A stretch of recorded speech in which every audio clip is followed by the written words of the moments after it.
All right. Welcome, everyone. Thanks for tuning in. Okay. Today's topic, one of my favorite topics, actually. Oddly enough, I haven't really done a YouTube video on this, although I write about it quite a bit on my Substack. It's the existential crisis. I love the topic. And the reason is because so I grew up mostly like learning about Buddhism and stuff, like as far as like the wisdom traditions, what I was learning about. And then when I was in my early 20s, I started learning about psychotherapy. I was training in my early 20s, and I had this really amazing therapist who was also like a Buddhist teacher, just amazing guy. I've talked about him a number of times.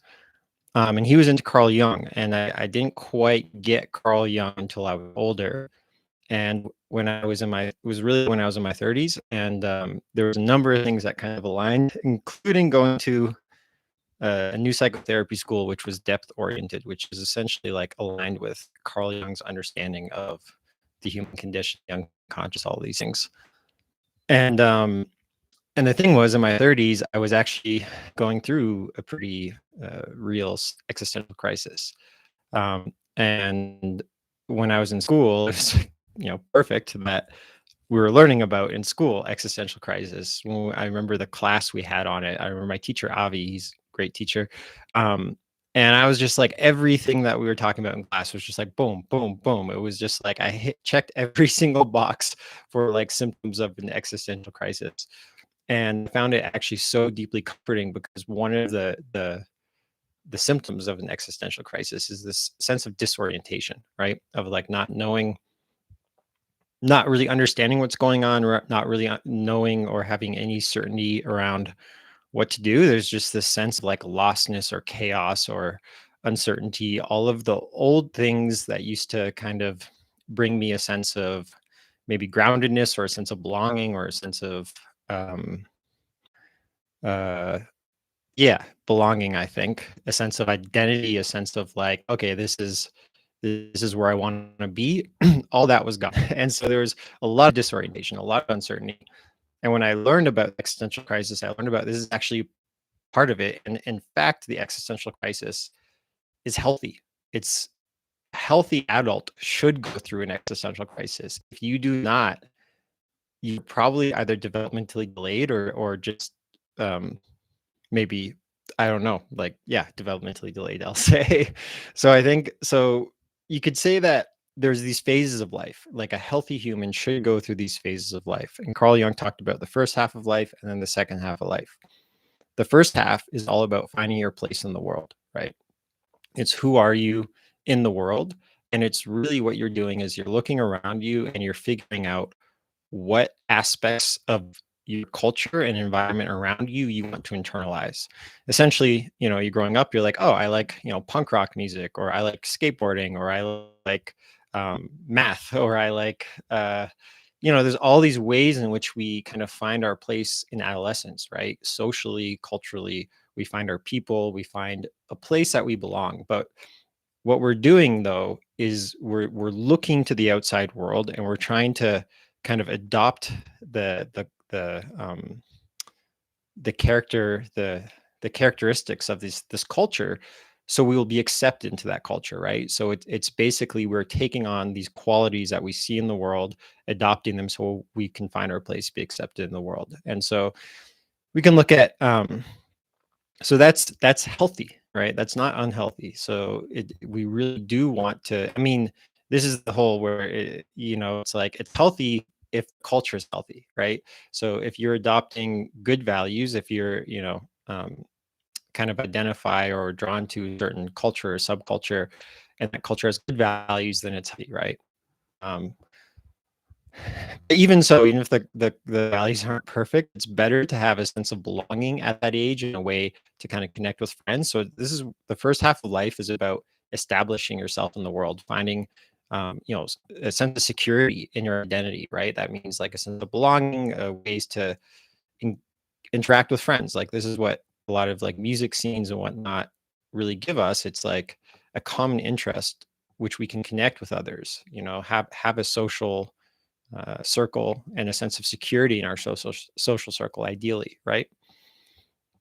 And then that also translates to career. What are you going to do? And careers used to be very, most people would have one career for their entire lives. Now that's not really the case, or it's quite rare. So there'd be this identity with your career. What is your role in society? What is your role in the world? And so that is first half of life. But then what happens is, if you're healthy, if you're kind of have some degree of awareness, then you're not stuck in these adolescent ideals. You could say you start to outgrow them, outgrow this sense of belonging in something that's, you could say more superficial, and you start to, so first of all, that just stops working for you. And that was my experience, right? So I had a very great social circle in my 20s. I was like very involved in music scenes and art scenes, and had a lot of friends and really felt like a part of a community. And then at some point, I started feeling less identified with that community. I felt like it wasn't quite working for me, like it wasn't quite as satisfying. And this is really normal.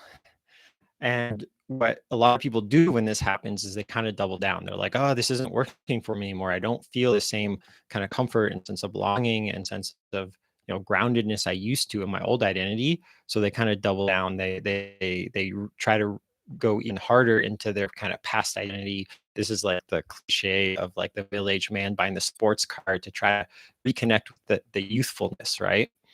But that's like an unhealthy misunderstanding of what the existential crisis is, and that's like a way of going backwards, right, instead of going forward.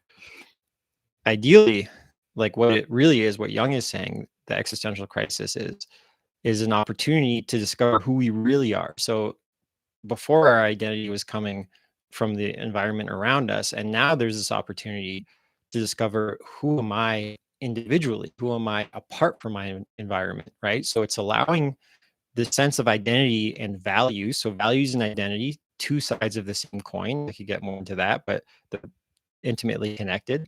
So you had these values that, your culture had, that you adopted.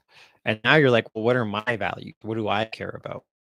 What kind of life do I really want to live? So if you look at, let's say, like the classic existentialists like Sartre, um, Sartre was essentially saying, or at least my understanding, I haven't read a lot of Sartre, by the way. I'm far more drawn to the depth psychologists and to the Buddhists, because I feel like they have, to me, what is the most helpful, the most wisdom in their work, right? But I have learned a bit about Sartre from uh, in various ways. So my understanding of Sartre and that whole existential movement that was like really big in France and, mid 1900s ish, um, it's that movement was saying there is no inherent meaning to life. Where was I? Sartre. Yeah. So Sartre. So the existentialists essentially believe that that life has no inherent meaning, and it's up to us to create the meaning. Right. That we have this freedom, this vast freedom to create any meaning we want, right? So we can find meaning in our connection with nature. We could find meaning in our work. We can find meaning in our relationships and our families. Like, it's up to us to how to create meaning.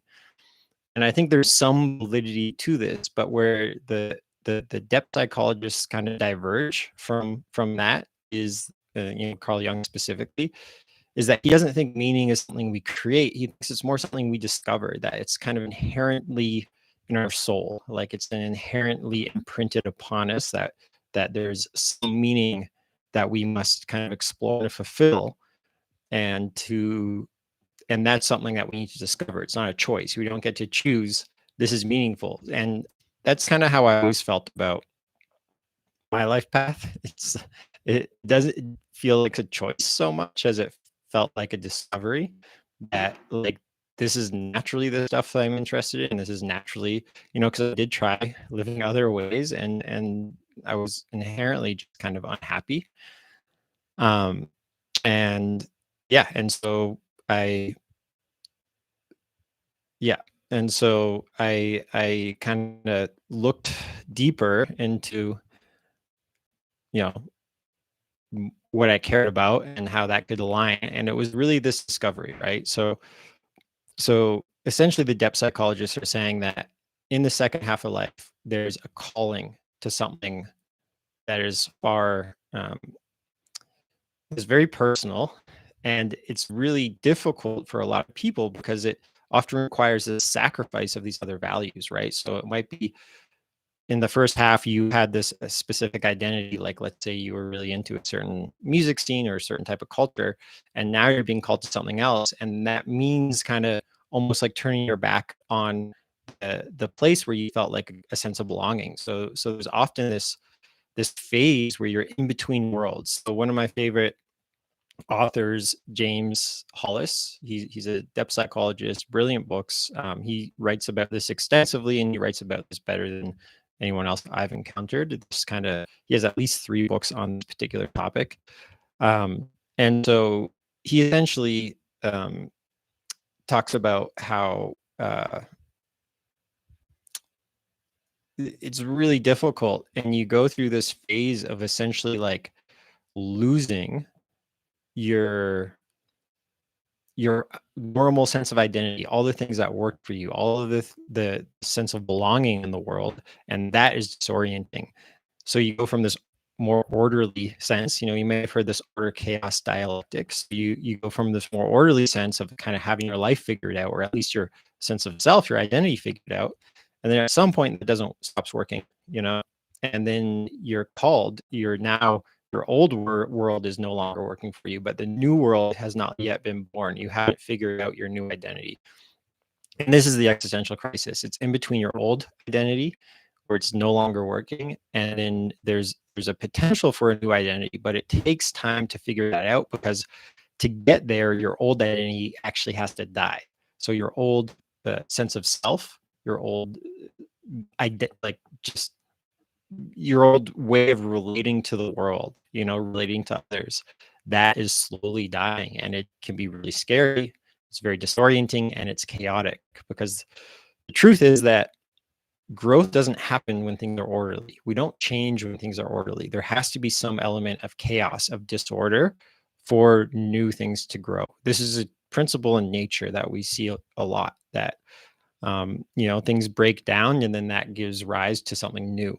And so there's this sense that we often want to just be like, hold on to our old identity to the last second and all that, and then figure out the new one, and then just make a jump that's like clean, and there's no kind of scary part of it. But that it just doesn't work that way. The reality is the old identity has to die first. It's kind of like this thing of, it's like you have a cup full of water and you want to put some new water in it, or maybe let's say the cup's full of water and you want to fill it full of juice. You can't just pour it in. You have to dump the water out first, right? And it's the similar with our identity, that you can't just bring the new identity. You actually have to like let the old one go.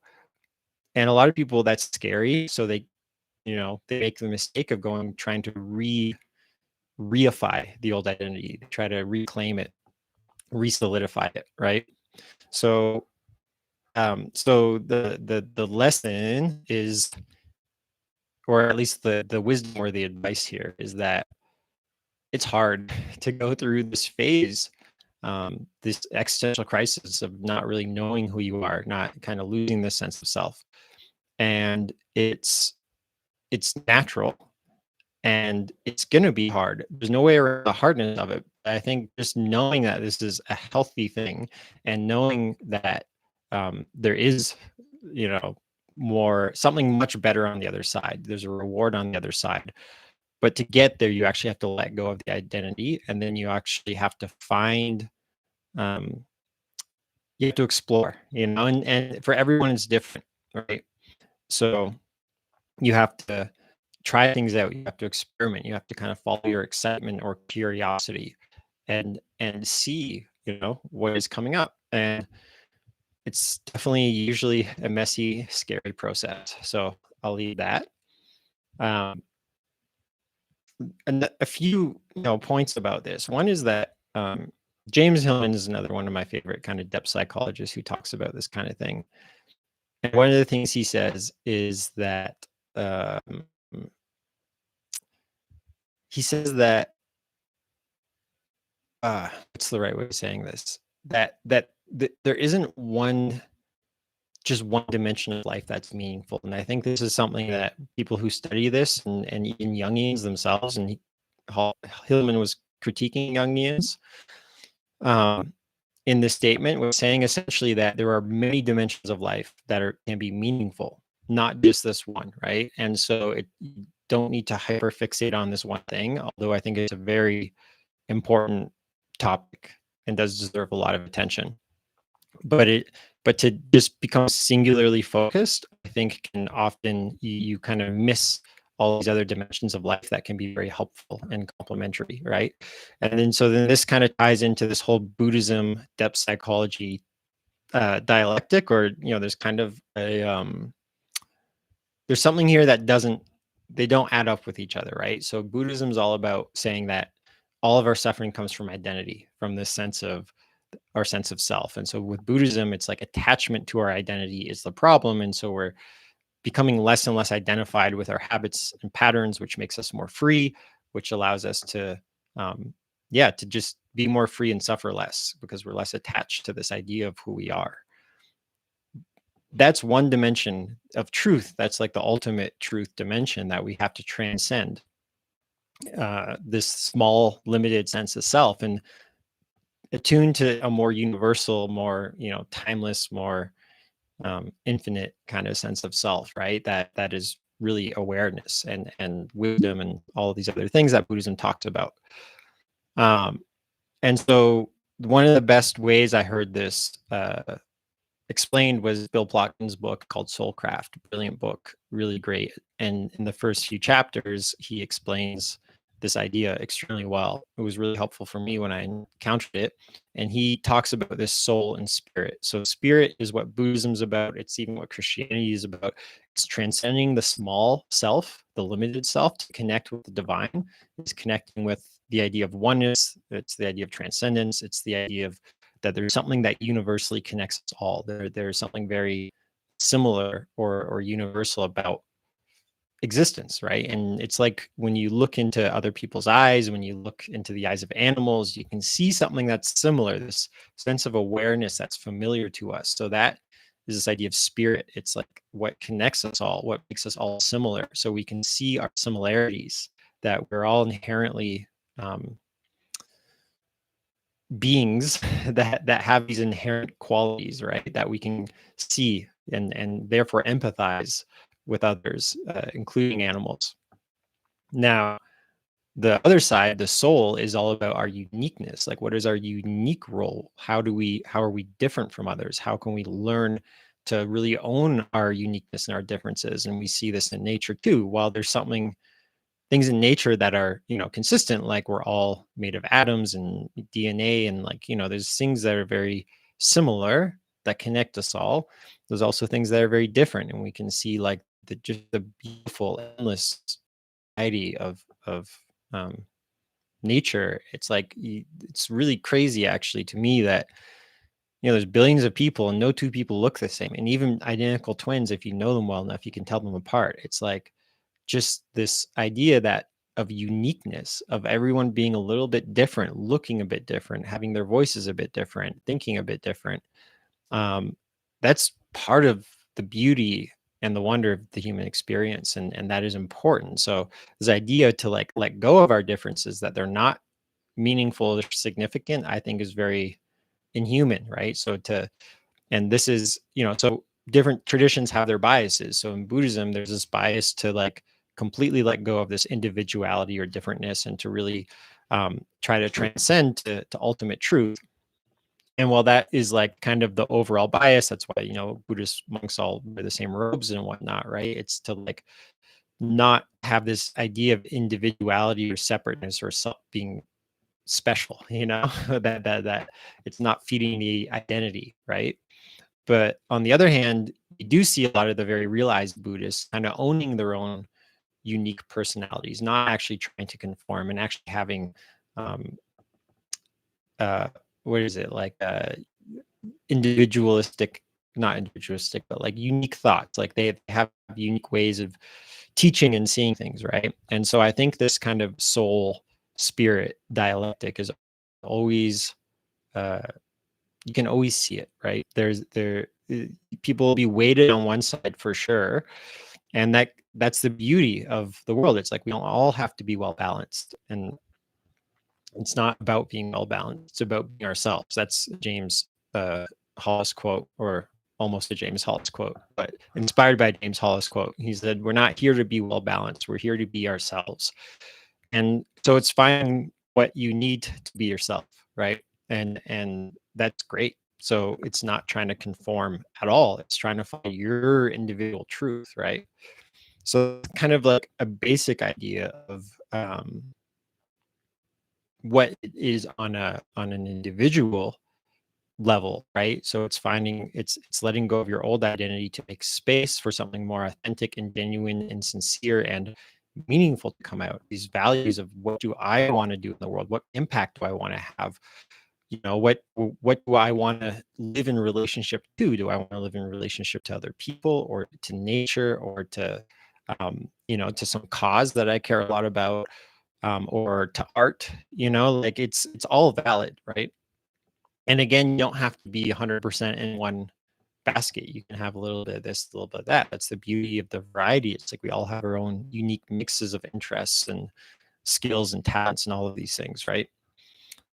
So if you're looking today at our world, you see that in the Western world, like I'm Canadian and grew up in Canada, very close to the US, like in this Western world, our our values and identities are largely consumerist, right?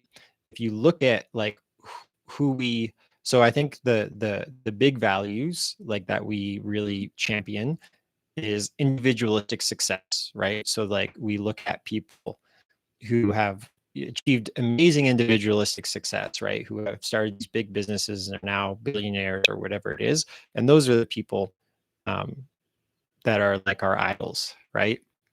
So in the past, our idols may have been like mythological figures who, you know, whose mythological lives, uh, imbued some sort of lessons about what it means to be human and human values.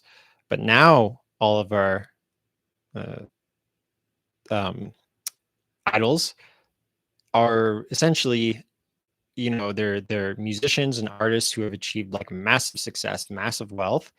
They're very uh, they're not the most kind and generous people either. They're very self-centered, right? They're very isolated. And of course, there's like some exceptions, like obviously, like people like Gandhi, people like Nelson Mandela, Martin Luther King. But for the most part, if you look at the idols today, if you look at who are like the 100 most mentioned names, mentioned people today who are like alive and influential today, most of them are people who are really gone into this individualistic success, individualistic, getting power essentially.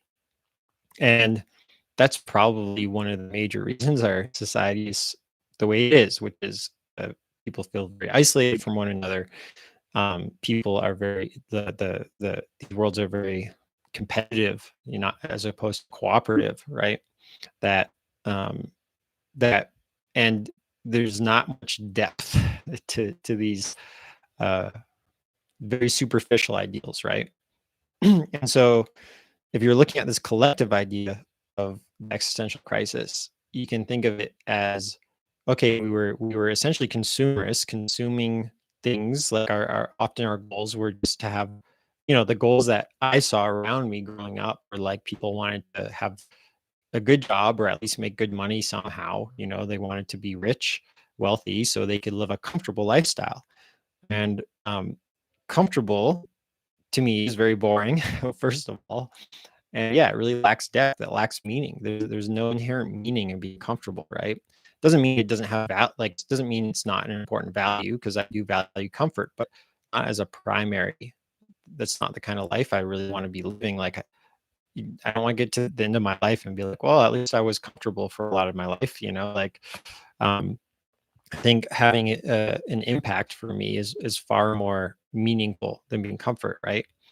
Than being comfortable. And so I see that the Western values of like consumerist and pursuing wealth are like breaking down. And part of it is, I think, because of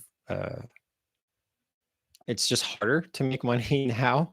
The economy has not been, uh, to kind of the idea of having like a regular job and one day owning your own house is almost completely gone. Whereas in the 80s, that was very achievable with any regular. You could be a school teacher and one day own your own house. Now, can you be a school teacher and on that wage, like own like a comfortable home and raise a family on that salary? Like, there's no way. And so it's just that uh, things have shifted, and because of that, I think there's been a lot of tribal kind of ideology around, there's this kind of it's a reaction to the kind of globalist mentality of this like kind of pro immigration, and people want to blame something or someone, and it's the media and the right wing, a lot of news sources are much quicker to blame. um, they don't want to take responsibility. The powerful people don't want to say, yeah, it's our fault. They want to find someone else to blame, right?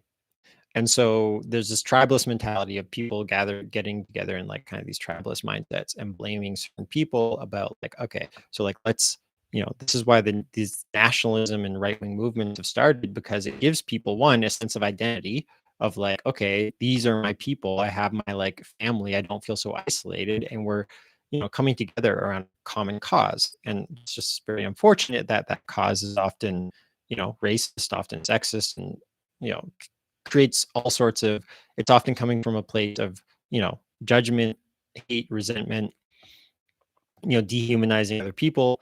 And it's inherently unfulfilling as well. Right? Like, people can find some sense of belonging or some sense of meaning, but I don't think they're going to find any fulfillment, because it's just basically this uh, it's all about this power, right? It's about, can we collectively kind of fight for power? And power itself is, Jung had this great quote that said that when there's a will to power, there is no love. And when there's love, there is no will to power. I believe that, something like that, paraphrasing it. But essentially, that power is addictive.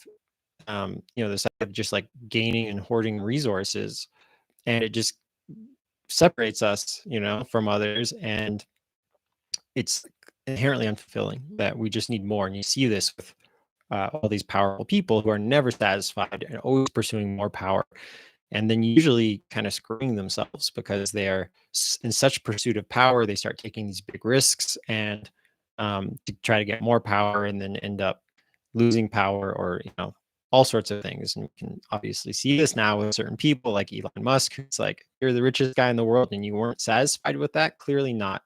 He was clearly unhappy. He was clearly um, yeah, like, it's very clear he wasn't happy. So if being the richest person in the world isn't going to make you happy, then what will? And this is what the depth psychologists are saying, that you can't be tempted by these ideas around power, this type of thing. You have to find your own unique kind of expression, your own unique way of being in the world, your own unique values, right? That are positive to the common good. They're not negative. So there's this whole thing. It's like, when we realize our interconnection with things, we realize that if we do good and have a positive impact on the world, that makes us feel better, especially if it's a positive impact that's feels personally meaningful. But if we're having a negative impact on the world, if we're not in a kind of reciprocal relationship, if we're just taking and not giving back, we're going to be unhappy. We're going to feel very isolated. So we feel connected by caring and by giving, right? This reciprocal, because we're always taking from the world. The food we eat, the air we breathe, like we need to take from the world to survive, and we also need to give back to feel okay, to feel like we're not just robbed, like, to feel this sense of interconnection, to feel like a feeling of belonging and a sense of home on this planet. We need to give back. We need to care in some form. And so if we're only in pursuit of our own wealth, power, then we're going to end up isolated and happy like Elon Musk, or much worse than him as well. He's not even close to the worst example, although he's a good example. So we it really is finding like coming from a place of care, coming from a like a heart-centered place and a sincere place. You're not feeding into the values of personal achievement or personal validation. It doesn't mean that those things are bad. Like personal achievement is not bad. Validation is like we need validation to feel good. That's why we're always, seeking it. And that's how all these social media apps have us kind of trained, have us like caught up in them, is because we need validation. But only validation that will actually be satisfying, that will actually last, beyond 2 seconds, is validation for who we really are, right? Validation for what we really care about for.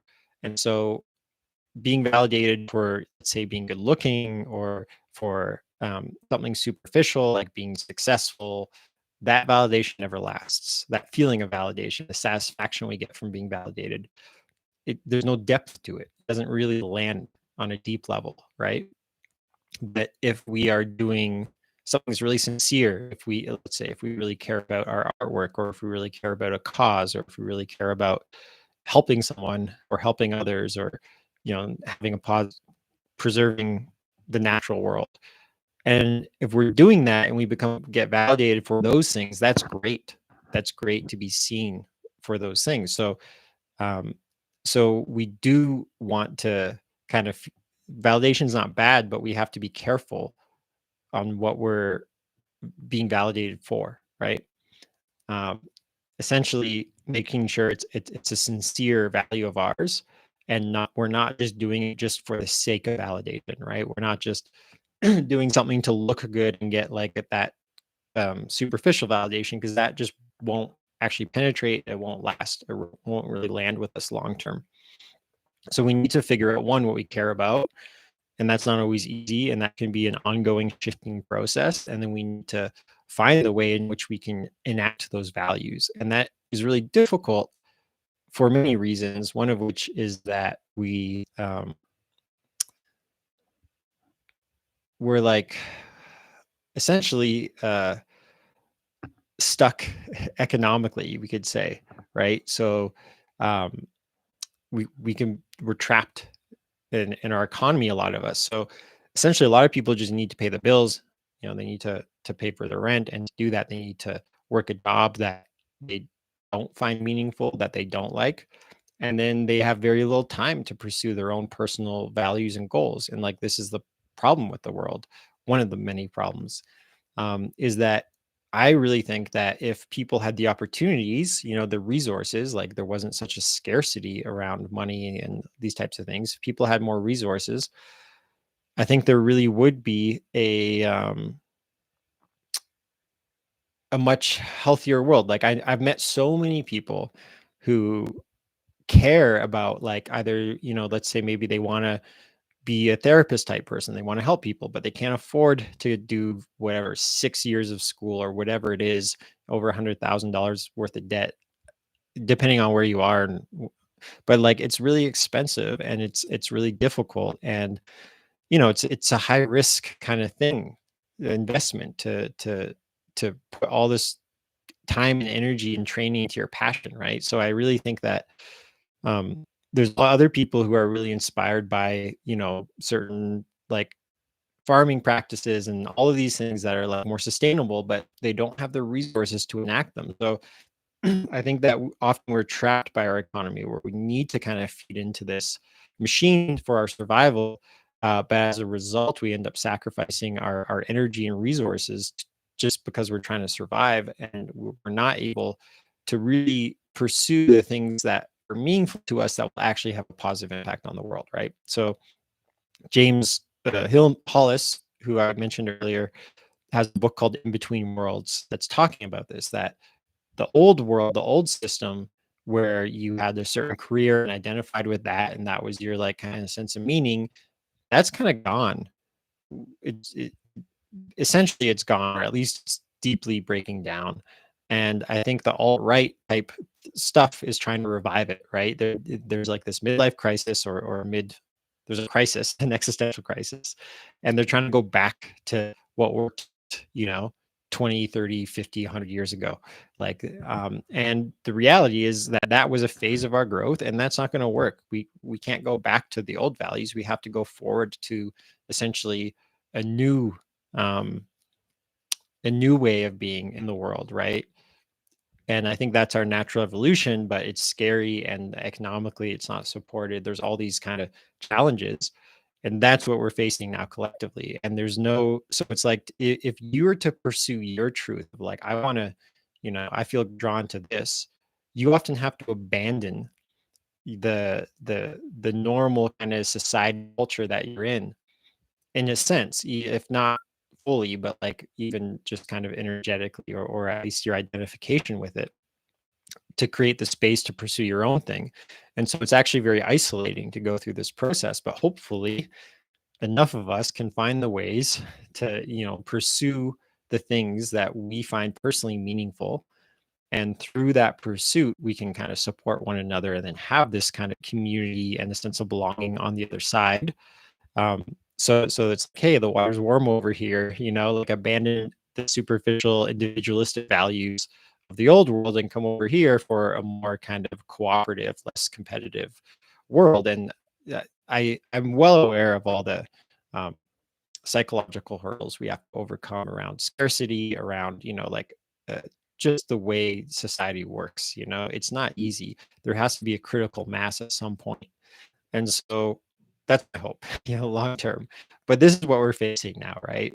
So we need new ways to organize around meaningful values, right? So the old ways that we used to organize was around, through work, right? Through our, kind of roles in the capitalist world, profit-driven kind of um, institutions that we worked for, and so because our world has become so expensive just to survive, we we are really needing some way in which we can gather around better values that is affordable, or so my hope is that this will start to be funded more and more, and more and more people will find the way to get off of the kind of individualistic, capitalistic, competitive train and onto a more cooperative, more compassionate, more what's the word reciprocal, right, where we're giving back. That's what we need to like move towards.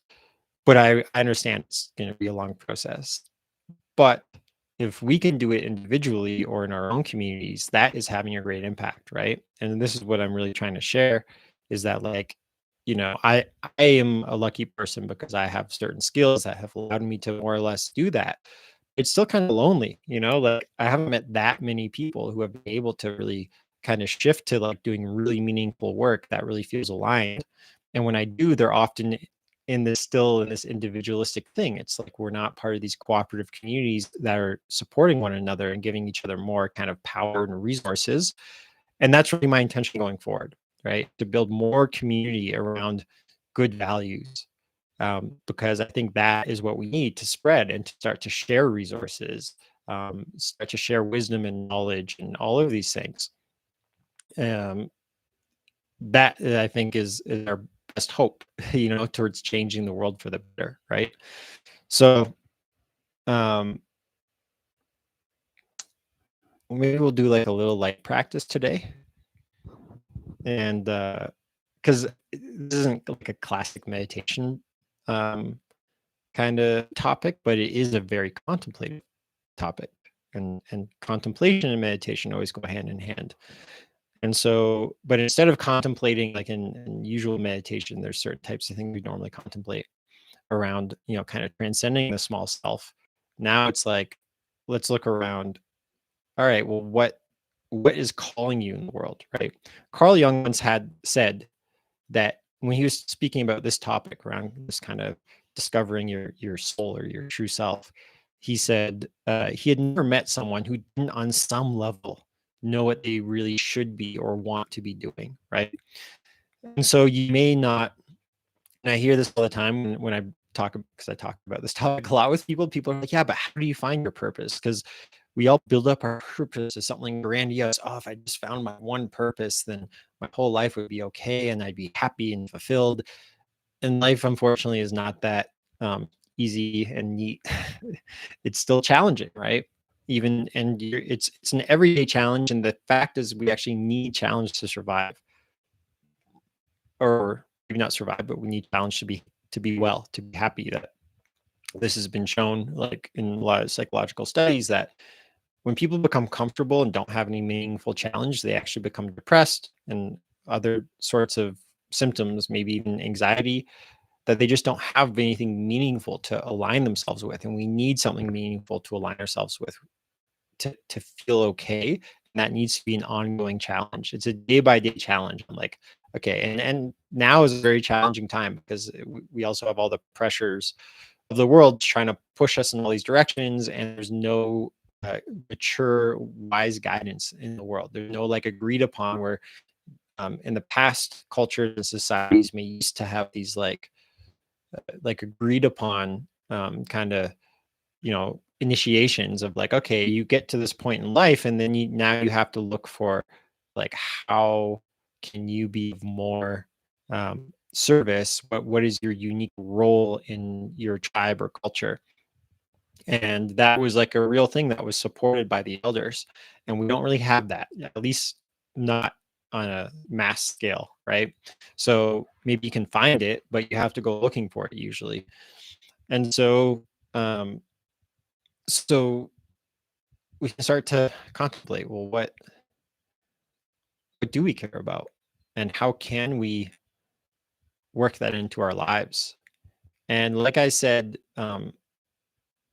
try not to get fixed one dimensionally on this idea of, oh, this is the thing, right? Because what you'll find is that I've found that life has many dimensions that are meaningful and beautiful, and some are extremely simple. Just being in nature, connecting with nature in a very fundamentally like human way, recognizing that we are actually a part of nature, and feeling that, and engaging with nature as if we are a part of it, right? So to kind of give back, to have a reciprocal relationship, because that is the nature of nature, right? Nature has this kind of balanced way, and that everything kind of takes from nature and then gives back to it.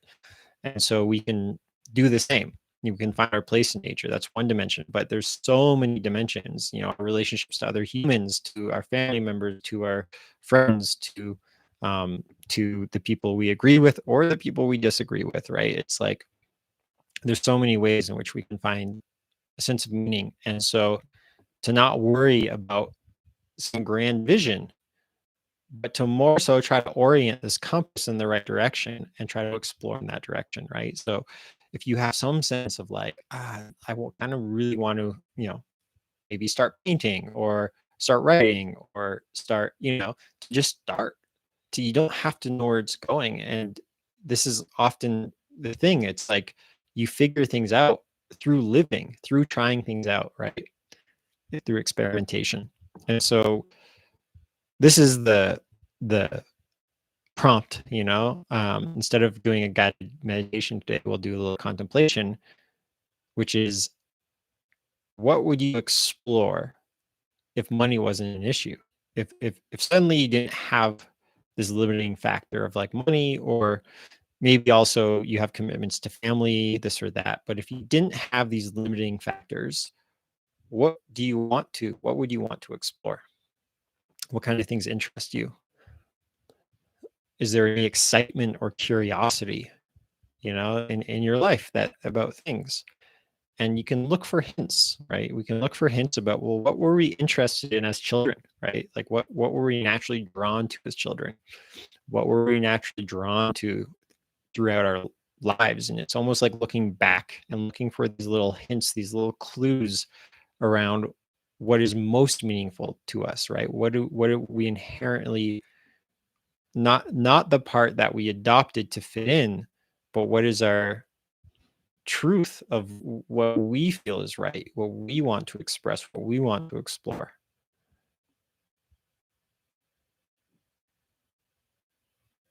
And just notice what comes up. Notice if memories come up from the past. When did you feel connected? When did you feel like there was something meaningful in your life, right? And then how can you start to explore these themes now? Like is there a way in your life now that you can start to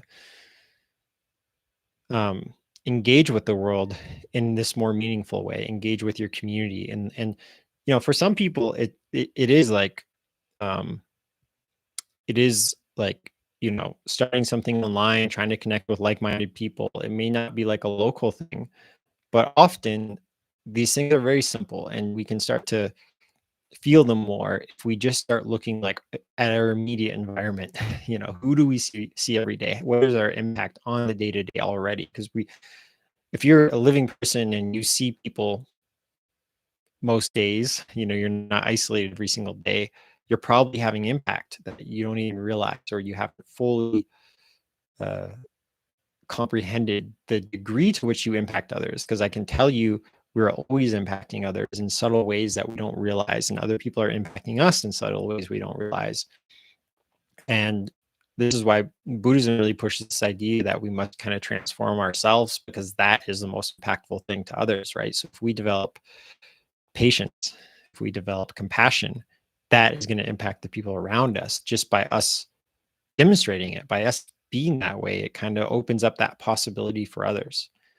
And so it could be that simple. It could be just practicing patience with others, practicing compassion with others. Those things aren't easy. They may seem simple, but they're not easy. And so there's a good challenge there. And then, looking to how you can start to feel connected, either to community or to nature, to something that's meaningful, to a cause that's meaningful to you, or to work that's meaningful or something, right? So this is, I mean, we're just living in a crazy time. That's uh, like I love that phrase, in between worlds. We really are in between worlds in the sense of how we make meaning in the world. The old system is really dying, and then I think this whole alt-right thing, or these kind of nationalist movements, the right-wing movements that we see coming up all over the world, are this kind of last ditch effort to, like, in this panic state of like, oh God, like, who are we in the world? Where do we fit in? This kind of not knowing. A lot of people are going back to these old ways of seeing the world, these old value systems that are outdated and don't work anymore for the most part. Um, and But instead, the question is, how can we move forward, right? How can we be really move forward with compassion? Because I think that's fundamentally it. I think all those right wing movements are spurred on by fear, not by compassion, right? And so it's exactly power versus compassion. It's similar to, I mean, what Jung said: when there's power, or where there's a will to power, there's no love. And I think that if you see these people who are really um, big on power, like, who have really dedicated their lives to more and more power, so essentially every billionaire, nobody becomes a billionaire by accident. I mean, maybe the rare person, but most people are in pursuit of power, right? And if you look at the people who are more in pursuit of love, who more are coming from a place of care and compassion, they live very different lives, and they're actually much happier. you know it's like they really are.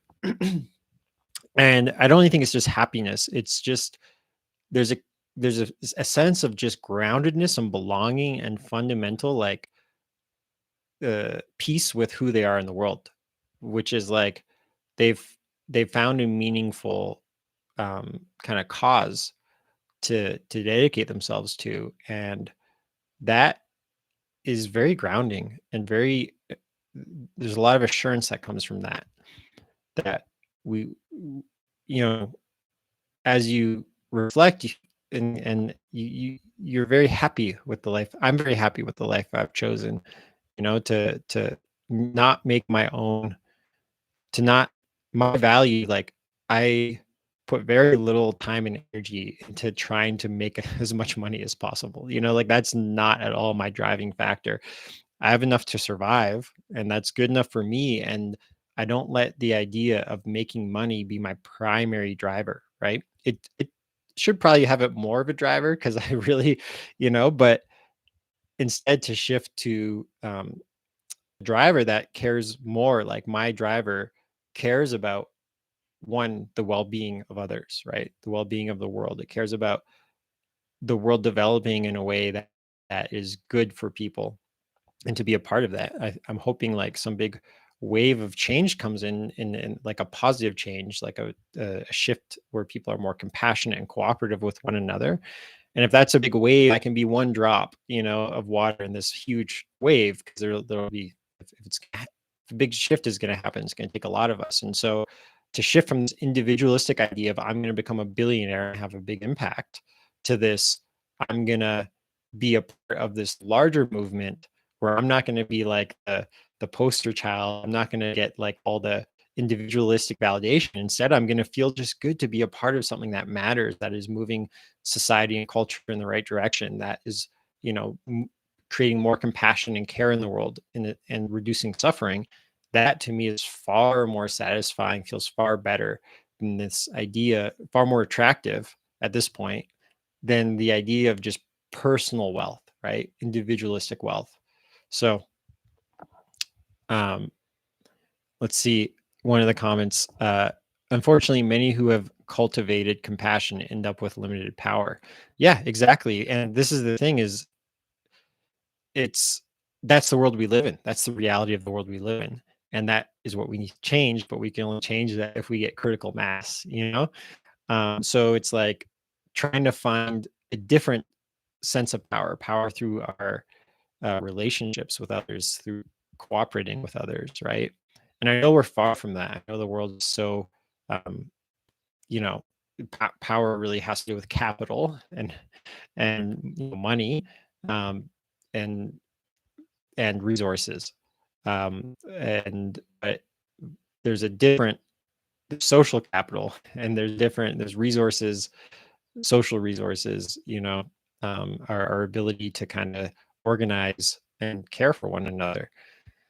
But I know in this culture of scarcity, most people are stressed about making rent, then it's really hard, and that's the challenge we have to overcome collectively. And I don't know how long it's going to take, or what, but I already see people moving in the right direction, and I just want to kind of validate people's experience that, yeah, it is a really difficult time. Yeah, we are really stuck. Yeah, we aren't being given a path forward that is clear and helpful. And I think a lot of people were trying to do something helpful or meaningful, or we want to, but we just don't have the opportunity. And so that's what needs to change, is that we need to organize in ways that we give people opportunities to have impact, locally, on their own communities.